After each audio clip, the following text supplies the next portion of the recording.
I can't. Yeah, it's the thing that is now when you're talking about this with the fact that like all creatures, they have needs, feelings, reflexes, and a lot of these things are.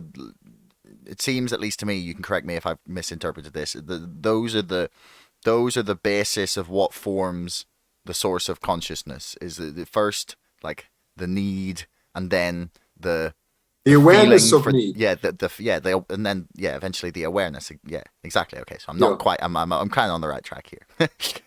um, so the thing that then I wonder, and it was only an offhand comment in the book that you made when you talked about some people thinking that the internet was conscious. And I kind of thought about that for a while, and I was like, I don't buy that.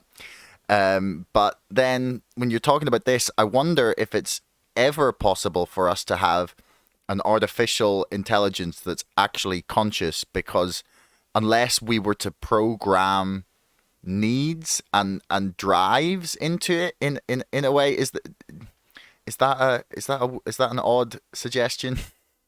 No, no, not at all. So let's just go back to when you said, you're not sure if you're defining it quite correctly. It's so important to me, at least. I just want to make sure that our audience knows. I'm not saying that everything that's alive has feelings. I'm saying everything that's alive has needs, and we have automatic ways of meeting those needs. Those are called reflexes.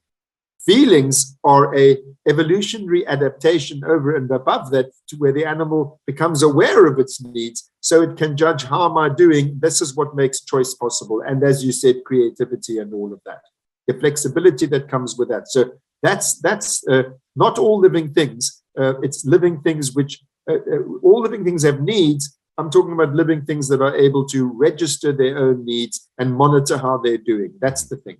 Now, you say about the internet.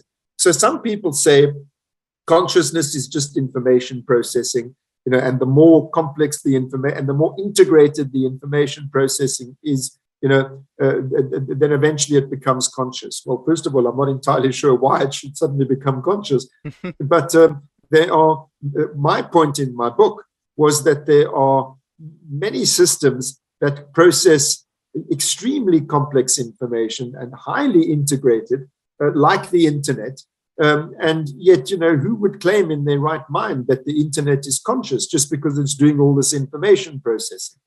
So for me, it's not about how complex the information is. It has, as you correctly said, to do with, do you have needs? Do you need to survive? Do you have skin in the game? Do you give a damn? Yeah. And feelings arise out of that. It's an extended form of monitoring your own needs. So then you ask the question, is it then conceivable that there could ever be an artificial form of consciousness? And I may surprise our audience by answering that I think it is conceivable. I think that there's no good reason why it should not be possible to engineer an artificial system which its whole purpose, its raison d'etre, all that it's designed to do is to keep on existing. Then all of its behaviors are predicated on I got to do whatever it takes. So then you'll have needs like, I need an energy source. I need not to suffer tissue damage, or it wouldn't be tissue, but the actual, the entity that I am, it must avoid getting broken, and it mustn't overheat, and it mustn't fall into water, and these will be needs. So if you have an artificial system which, like us living things, has needs, and then it has the ability to monitor its own needs, and it has a sufficient range of them where they have to be qualitatively distinguished from each other, and you show that this thing is capable of surviving in novel, unpredicted environments by monitoring how its needs are. I think it is conceivable that such a system would have, with the emphasis on this word, artificial consciousness. In other words, there would be something like too hotness of the system, or running out of energiness, of that system, which would be a very far cry from what we, not only humans, but we living things, how we experience our own bodily states. This would be the artificial equivalent of this.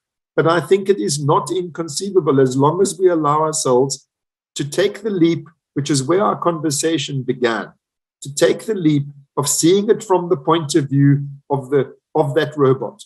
If you were that robot and you were registering all these things and your very survival depended on it, and there's a range of them and they're qualitatively different, and on the basis of how those things are going, it's able to come up with choices, and come up with novel solutions all of its own. I think it's only prejudice that would make us say it's never possible, that there would be some kind of artificial what it is like to be such a robot. But now I'm afraid, having put a lot of effort into trying to be as persuasive as I can to our audience, I think maybe now they've concluded I'm a nutter. But I honestly do think it's conceivable, it's possible, it's probably even imminent, given what's going on in the technological world. Thanks for making it all the way to the end of the video. Don't forget to like, share, subscribe, and leave a comment for us in the comments below. Let me know what you thought and if you'd like to see more of this from the show. Thank you, and we'll see you again next time.